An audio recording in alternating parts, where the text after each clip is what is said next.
Greetings! It is Monday, the 10th of February, in the increasingly eventful year of 2025. I'm Thomas Caldwell of the Aurelian Column, and this is the Monday Morning Report. Well, we're getting what we paid for. The elite, however, are not. My, to be in the midst of a currently peaceful revolution can be invigorating, especially if you are pretty close to Dante's other circle of hell, otherwise known as the Beltway, around Washington, D.C. The U.S. government is being thoroughly investigated and audited by the team headed up by Mr. Musk and a rather talented bunch of very young people with computers. It was very entertaining to see the members of Congress at the doors of the Department of Education trying to break in to stop such an audit. It's happening throughout the federal government. This is what we voted for, people. Don't get cold feet. In fact, I have not met a single or heard from a single person who wanted to see Trump in office upset about this. Who's upset about it? Those that are going to be on the receiving end of some very nasty justice at some point. The legacy media is so far over the rainbow at this point, it's amazing how anyone can look at it with a straight face. That includes people that traditionally call themselves liberal and are now, looking for rocks to crawl under until it's all over. Why are members of Congress so upset about what's going on? Well, let me tell you why. Because there's going to be audits of where all this money went. All the banks are going to have to be turning over their records, both domestic banks and international banks. And international banks do what they're told if they want to do business with the United States. American citizens have to report every bank account they have overseas. I've lived as an expatriate, and I know that firsthand. And there's really no place to hide your money if the powers that be want to find it. And those in Congress and those in the bureaucracy and those who've been in federal contracting all know this, and they are scared out of their minds. A lot of us have noticed over the years that members of Congress who come in and get paid about, less than $200,000 plus some expenses, after a few years have amassed mass fortunes. Tens and hundreds of millions of dollars in some cases. How did they do that? They must be the greatest investors in the history of investment. They missed their calling. They should all be working on Wall Street. They would make every one of us rich. No, there's something else there, and we all know it. At least those of us who've bothered to keep our eyes open. And this is what they are terrified of. I promise you that when this is over, if it keeps going and if the empire doesn't strike back and win, what we're going to see in the future will make Nuremberg look like traffic court. And that is especially true when it comes to USAID and what they've been up to. Oh my goodness. I don't know where to begin. And there's people out there trying to defend that organization, what it did. Now, it did do some good stuff, but remember, they've been around since the time of Kennedy, back when we were a little more careful with what we do with our money overseas. And you think about what that organization has been up to throughout the Vietnam War, throughout the 70s. Remember those stories about the CIA involved in drug dealing? Well, I bet you they had something to do with it. It's going to be nasty. And I don't think it all went on without the loss of human life, at least a few cases. The U.S. is going to end up doing a mea culpa to the rest of the planet, and rightfully so. But that's just the tip of the iceberg, a very nasty, dirty, ancient iceberg that's been lurking under the water for a long time. My favorite story that I heard this past week is that there are many, I didn't get a number, but many people who have been collecting Social Security at the age of 150. Wow. They would probably have been Civil War veterans or something like that. But no, it's obvious that money has been collected by people that were no longer with us, and it would be nice to kind of recover that. And that's very painful because I know people who are disabled and are still fighting with the Social Security Administration to get disability, even though it's quite obvious they can't do their jobs anymore. I think the left in this country is painfully and dangerously underestimating how infuriated tens and perhaps up to 100 million of us are. And the fact that they're still fighting this is just showing, one, how stupid they are, and two, how desperate they are. Now, immigration, which is another thing that we voted for, and we seem to be getting our money for, well, that wall is going up pretty quick. Call me old-fashioned, but I still believe in landmines and machine gun placements every 100 yards, but that's just me. There's been riots in Southern California, especially in L.A., people waving Mexican flags and flags from Central America saying they don't want to go back. Okay. Well, some of the stories are that's going to be the next big target for ICE. No one in the history of the world has been able to get away with that, and I think at some point the U.S. is going to, well, what's the old saying? We're very patient until we're not. There's already been some bloodshed. There was a report just the other night of somebody being stabbed, of these groups going after people. I saw a video of someone being mobbed and beaten by a bunch of people waving Mexican flags in Los Angeles. My patience have long been gone. I lived as an expatriate in another country for a very long time, and I always knew I was a guest in that country. I obeyed their laws, and I did what was expected of me because it wasn't my country. So while living in my home country, I'm a little less than patient, as are millions of us.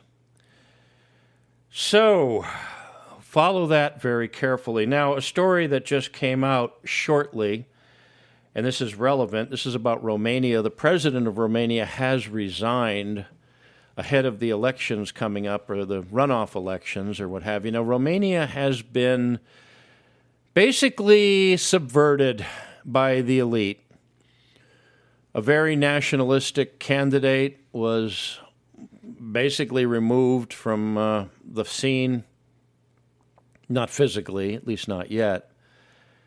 And this just shows exactly how much contempt the European Union has for the will of its own people. Now, Romania is a target for a very important reason. It's the most important nation in NATO. It's more important than Germany is in terms of bases, in terms of logistics. Why that is, and why we're still gearing up to fight the long-dead Soviet Union, is beyond me. Russia does not want to invade Europe. Nobody who has any sense of understanding knows that. It's just that this is all about keeping the military-industrial complex going. And it doesn't just apply to the United States. Europe is in on that game as well. Having fear means having weapons, which means making a lot of money. Most of the wars we have seen throughout recent human history have all been fought over money and getting it into the pockets of a select few. And many people in this world are now waking up to that, including here in the United States. I'll tell you, just to go back to all the waste that's been done, do you really think that people are going to be very anxious to pay taxes after this for a while? Really? I think there are so many people out there struggling, so many people out there who have suffered to get their taxes paid or been hounded by the IRS when they're trying to put food on the table after seeing hundreds of thousands of dollars used to finance promoting transgenderism in the Middle East. Or one of my other least favorites is the $500,000 that was spent to promote atheism in Nepal. Atheism in Nepal, a very, very spiritually focused country and culture, and you're going to be trying to take it away from them. Oh, I see. Well, there's no words for any of this, really. But Romania, watch that. That's a very important country in NATO. And if it went neutral, which would be a good idea, that would basically start to collapse the house of cards.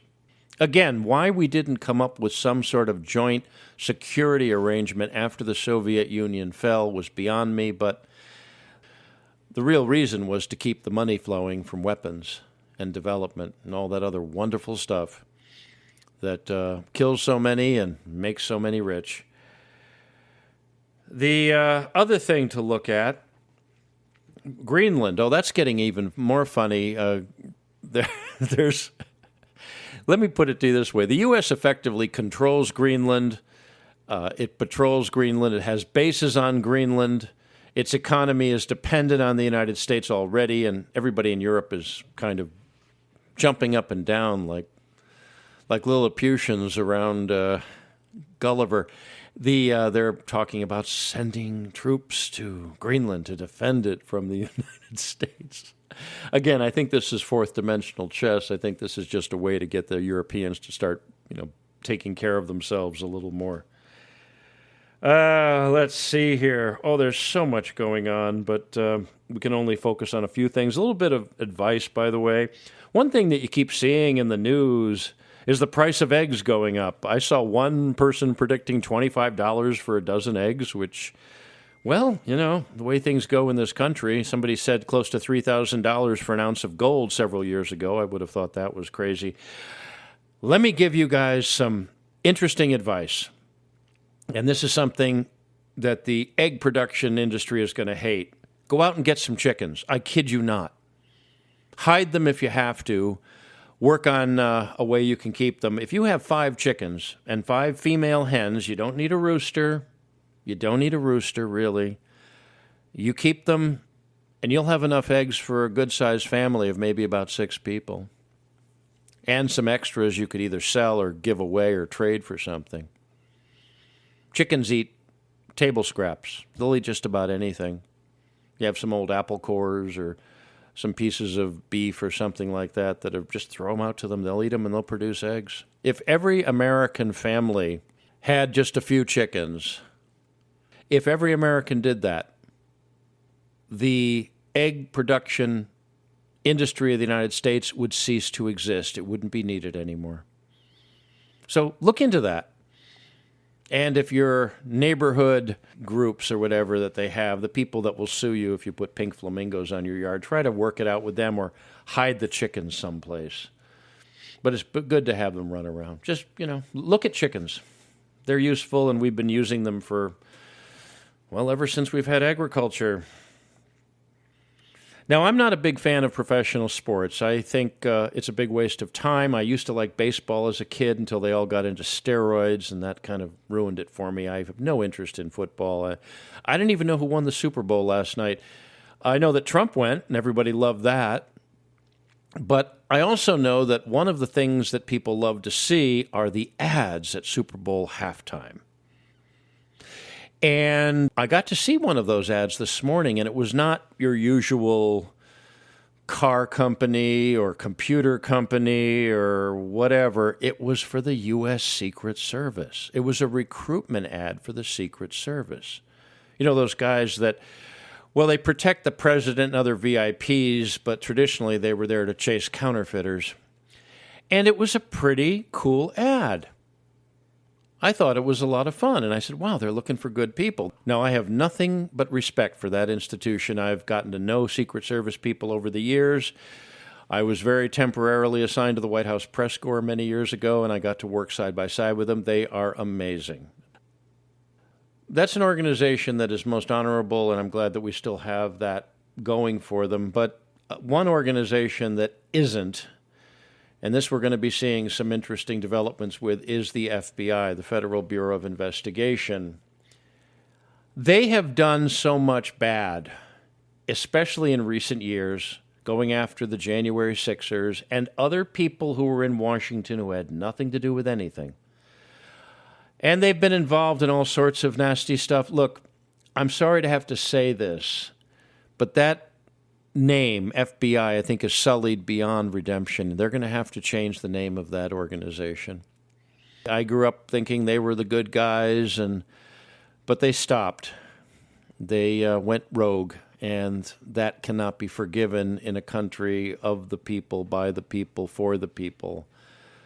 And to hear all of them that are getting laid off or got laid off, you notice that's not being talked about too much because Trump has been using blitzkrieg to kind of clean out the government.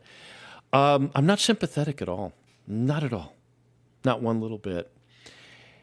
But I think that organization is going to have to be totally reconstructed. And if you've gotten a chance to talk to anybody who's been on their receiving end, and I have, they'll be the first ones to tell you that they're beyond redemption.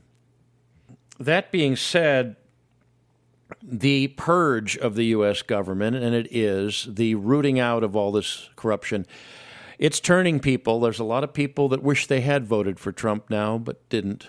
But they don't care. They're glad to see what's happening. Even some liberal commentators, I'm not going to name them, but some liberal commentators are now seeing the light. Celebrities, and I'll be talking about them in a separate report in the near future, the movie stars, the people that get paid a lot of money to pretend to be regular people. If you really think about it, they're, of course, upset, but who cares? Really, they don't amount to much if you really look at the reality of things. Now, there's something I'm going to leave you with today that I would like you to be very concerned about. I've made my opinions known about something called artificial intelligence, and I believe down to my DNA that it is the worst thing that the human race has yet developed and is continuing to develop. I think it's going to be our undoing if we don't stop it. Now, something I've noticed up on YouTube, I'm not going to name the channels, but if you go probing around YouTube, you will find several science fiction channels with these original stories, with artwork that is quite obviously made by AI, but that's not the problem. The problem is the stories. I found a couple of these and found them interesting, but I found them a little bit too formula-based, and I started looking and noticed there were no bylines to any of these. Each one of these stories varies from 25 to 40 minutes. But there's no byline anywhere. There's no reference to who wrote it, who created it. And if you've been around writers long enough, you know that's never going to happen. There's going to be a copyright by John Smith or Jane Doe or something like that. There isn't. And there are several of these channels out there, and they seem to produce a new story every day or two. And what I very much believe you are seeing is AI systems that are being tested to see how effective they are against people. And you look at the comments saying, wow, this is a great story. It's just like what I used to read when I was a kid or something like that. So they're out to replace people who have spent a lifetime learning to write, learning to communicate with the written word, learning to tell a story, learning to think of a story. And from someone who is in that class, such as he is, I can tell you that's pretty revolting. So AI is already here. It's producing material that's going to be manipulative. Science fiction does appeal to certain parts of the human psyche. It's a form of psychology mixed with philosophy. All science fiction is about human beings at the end of the day. So please be on the lookout for this, but just keep this in mind. Embracing this thing, unless it is put in its proper place and controlled sufficiently by an authority that has real teeth in it, it's going to be our undoing. And once we lose it, folks, I don't think the machines are going to be very merciful towards the biologics like ourselves. So with all the craziness going on in the world, that's the thing that makes me the most worried. And it should be the same with you. That's it for today. If you appreciate my work, please like, subscribe, and share. Share with your friends, and especially share with your enemies, especially if they're trying to overcome Trump derangement syndrome. I can be reached at feedback@aureliancolumn.com. That's feedback@aureliancolumn.com. I'm up on X. My handle there is MICCAMPEN, MICCAMPEN. This podcast originates at Substack. My address there, aureliancolumn.substack.com. Until we meet again, be good, be safe, be vigilant. And remember, Clown World and the deep state must continue to be destroyed. Good day.